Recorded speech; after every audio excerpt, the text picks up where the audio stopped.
और वो है बजाज ऑटो पर, बुल वर्सेस बेयर, क्योंकि जजमेंट आपको ही देना है बजाज ऑटो पर आप बुल रहेंगे या बेयर।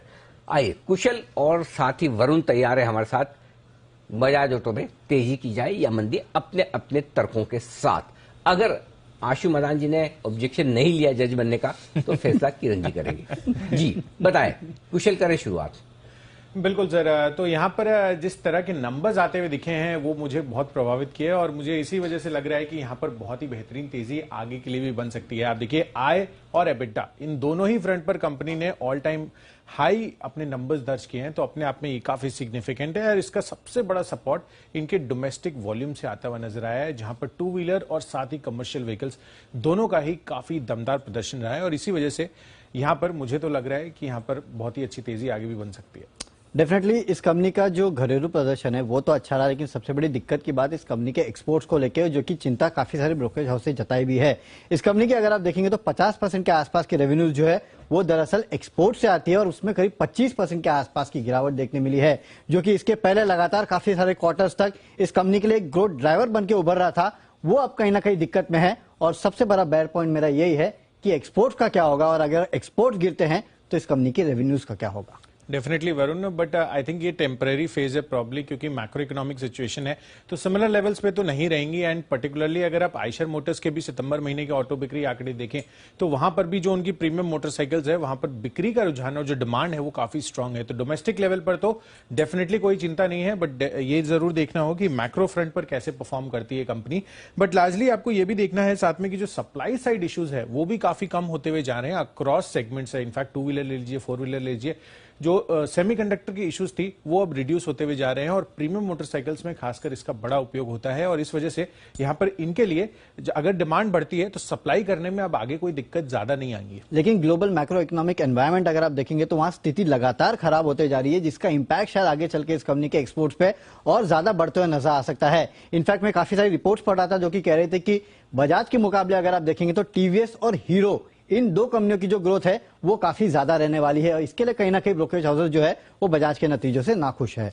चलिए, डेफिनेटली ये देखना होगा। और साथ साथ जो इनकी औसतन सेलिंग प्राइस है एक्सपोर्ट्स के मार्केट में, वहां पर भी 10% क्वार्टर ऑन क्वार्टर इन्होंने बढ़त की है। तो रियलाइजेशंस के मामले हो सकता है वॉल्यूम डेफिनेटली अभी डाउन है, बट रियलाइजेशंस कंपनी की और ज्यादा सुधरती हुई नजर आ सकती हैं डेफिनेटली। लेकिन अफ्रीकन मार्केट जो कि इस कंपनी का काफी इंपॉर्टेंट मार्केट है, वहां अगर आप देखेंगे तो एंट्री लेवल मोटरसाइकिल्स जो है उसकी मांग में लगातार कमी आ रही है, तो एक दिक्कत की पॉइंट इस कंपनी के लिए यह भी हो सकता है डेफिनेटली। और इसी वजह से मुझे लग रहा है कि गोल्डमैन सैक्स काफी बुलिश है इस पर और खरीदारी की राय बरकरार रखते हुए इन्होंने टारगेट्स भी बढ़ा दिए हैं नतीजों के बाद। 4400 से बढ़ाकर 4500 रुपए के टारगेट्स अब ये भी देते हुए नजर, यानी कि मौजूदा भाव से भी एक सिग्निफिकेंट अपसाइड ये अभी भी एक्सपेक्ट करके चल रहे हैं डेफिनेटली। लेकिन सिटी की अगर आप रिपोर्ट देखेंगे तो यहाँ बिकवाली की राय जो है वो इस काउंटर पे दी गई है और प्राइस टारगेट 3450 से काट के 3300 का कर दिया है। तो यानी कि ज्यादा बेरिश जो है वो यहाँ पे सिटी होते हुए दिखाई दे रहा है।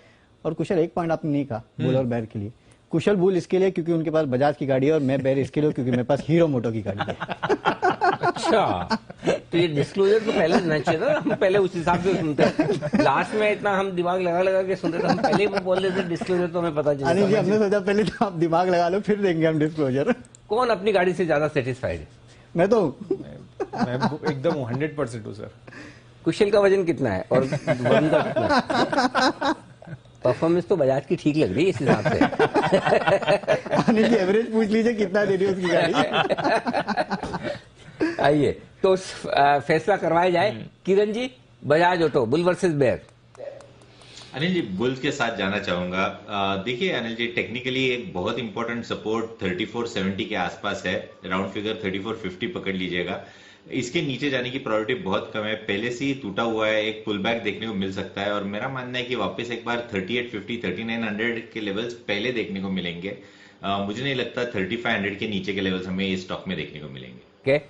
आशु सर, इन्होंने तेजी की राय दे दी इसलिए आपके पास आया, अगर मंदी बोलते तो मैं वैसे ही नहीं बाता। तो बजाज ऑटो बुल ठीक है ना, मतलब किरण जी और कुशल जी? अनिल जी, ये तो मैं वो क्या कहते हैं अनिल जी, इंग्लिश मूवीज में कभी कभी होता है ना, कुछ डिसीजन लेने होते हैं तो वो कहते हैं कि दिस इज अबव माई पे ग्रेड। तो अनिल जी ये इतने महंगे महंगे स्टॉक्स हैं, आपको पता है कि दे आर अबव माई पे ग्रेड, तो मैं इनमें बहुत लिमिटेड व्यू रखता हूं और Kiran ji is the right person for this view. मेरे को तो अनिल जी वो स्टॉक देखना होता है जो पब्लिक जिसमें काम करती है। अनिल जी बड़े बड़े स्टॉक्स में मैं सिर्फ तब इंटरवीन करता हूं जब 7-7 हजार पे नौकरी के टारगेट आते हैं, 10,000 हो जाएगा और पता नहीं कितने लंबे, तब अनिल जी मुझे ध्यान रखना पड़ता है कि ऐसे कॉल हम ना दे दें, नहीं तो नौकरी ढूंढते रह जाएंगे। तो अनिल जी मैं बड़े स्टॉक्स में, आपको पता है मेरा ट्रैक रिकॉर्ड देख लीजिए, मैं नहीं देता हूँ कॉल। कुणाल जी, Kiran ji well deserving reply. हाँ कुणाल जी जो कह रहे हैं कि अबव माई पे ग्रेड, जो आशु जी बोल रहे हैं मेरी सैलरी की रेंज के बाहर के है, तो क्या करना है? आशु जी की सैलरी कम करवाएं या शेयर का भाव, नहीं आशु जी की सैलरी बढ़वाएं या शेयर का भाव कम करवाएं?